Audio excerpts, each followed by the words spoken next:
Em nome do Pai, do Filho e do Espírito Santo. Amém. O capítulo 45 do livro do Gênesis vai mostrar justamente o momento em que José se dá a conhecer aos seus irmãos. Então, José, já não se podendo conter diante de todos os assistentes, exclamou: "Fazei sair todo mundo, fazei sair todos aqueles que ali estavam com ele e com os seus irmãos." Ele retira de diante de si toda a presença política ali daqueles que o assessoram no Egito, porque esta presença como que o estorva de criar um ambiente reservado para tratar do assunto que quer tratar com os seus irmãos, de uma maneira familiar. Desse modo, ninguém ficou com ele, quando se deu a conhecer aos seus irmãos. Pôs-se a chorar tão alto que os egípcios da casa do faraó o ouviram. E disse aos seus irmãos: "Eu sou José. Meu pai vive ainda?"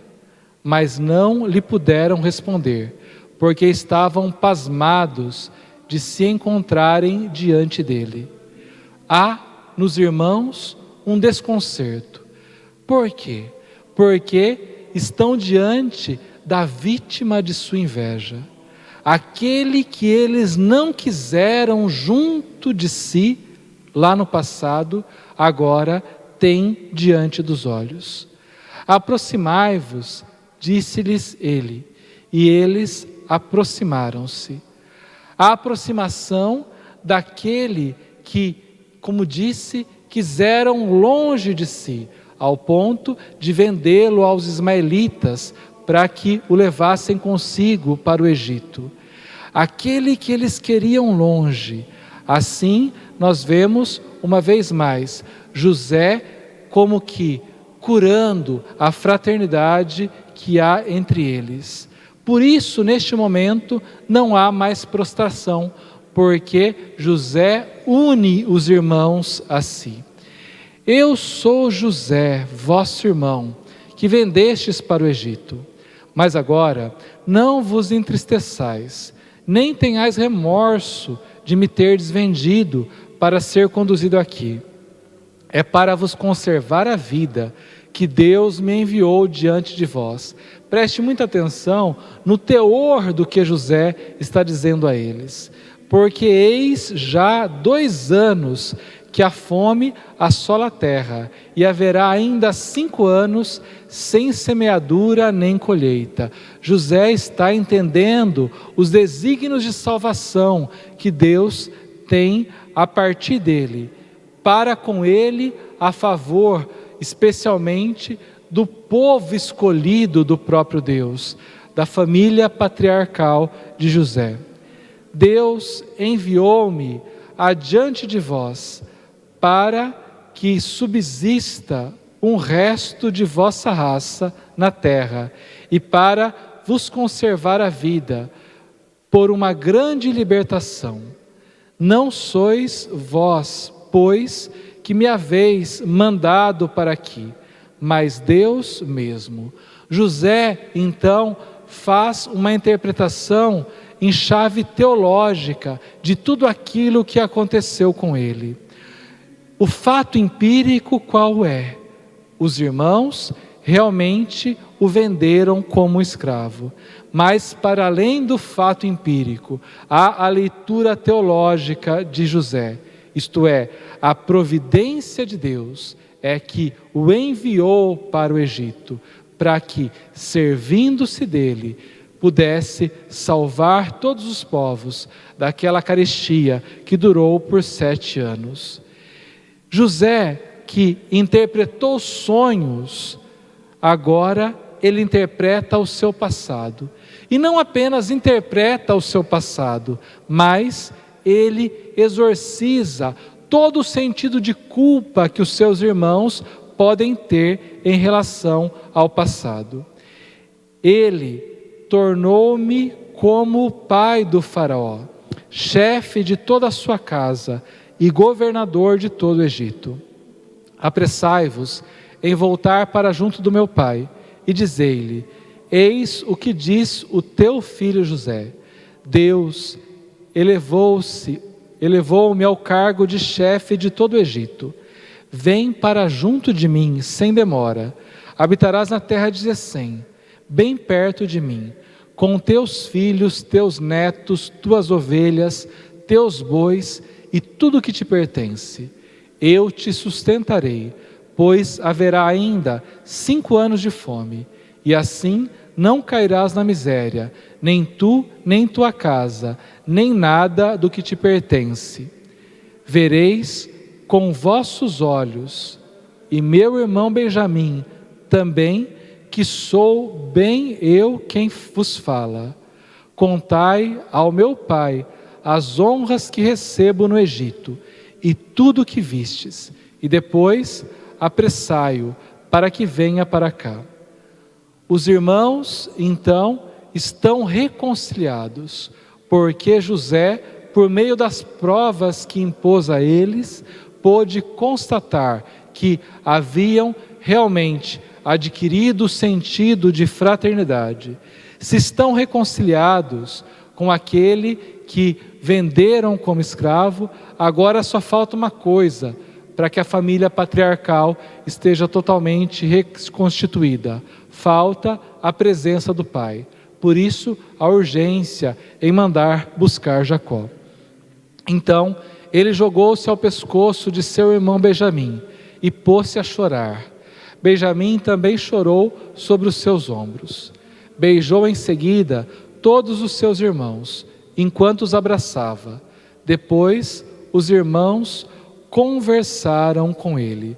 Aqui já não é mais uma audiência com o vizir, com o governador do Egito, mas sim um trato familiar entre irmãos. Conversaram com José. A notícia da chegada dos irmãos de José espalhou-se logo na casa do faraó, e foi bem acolhida pelo faraó e por todo o seu pessoal. Ele disse a José: dize a teus irmãos: eis o que ides fazer. Carregai vossos animais e voltai para a terra de Canaã. Tomai vosso pai e vossas famílias e vinde para junto de mim.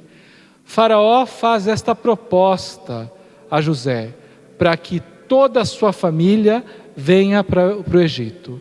Uma proposta por gratidão. Podemos deduzir que faz essa proposta mais do que por gratidão, por interesse, para não perder a eficiência do seu vizir, daquele que ele constituiu como administrador em seu nome ali no Egito. Daremos a vós o que há de melhor no Egito, e vos alimentarei com a gordura da terra. Esta estadia no Egito será uma etapa da vida do povo escolhido de Deus, que, segundo o autor sagrado, vai durar por 430 anos, até que haja a libertação por Moisés. Encarregando-te de dizer-lhes: eis o que ides fazer. Tomai carros no Egito para vossos filhos e vossas mulheres. Trazei vosso pai e vinde. Não façais caso do que tereis de deixar, porque o que há de melhor em todo o Egito é vosso. Assim fizeram os filhos de Israel, seguindo a ordem do faraó. José deu-lhes carros e provisões para o caminho. Deu-lhes também a todos muda de roupas. A Benjamim, porém, preste atenção, deu 300 moedas de prata e 5 mudas de roupa. Mandou igualmente ao seu pai 10 jumentos, carregados dos melhores produtos do Egito, e 10 jumentas, carregadas de trigo, pão e provisões para a viagem. E despedindo seus irmãos que partiam, disse-lhes: não vos deixeis abalar pelo caminho. Porque José dá a eles este conselho? Dá o conselho para que a fraternidade que foi reconstituída, ou poderíamos dizer até construída desde que José foi vendido como escravo, não seja efêmera, e que o privilégio que ele concedeu a Benjamim não suscite novamente inveja nos irmãos, porque o tratou de forma diferente, dando a ele mais presentes.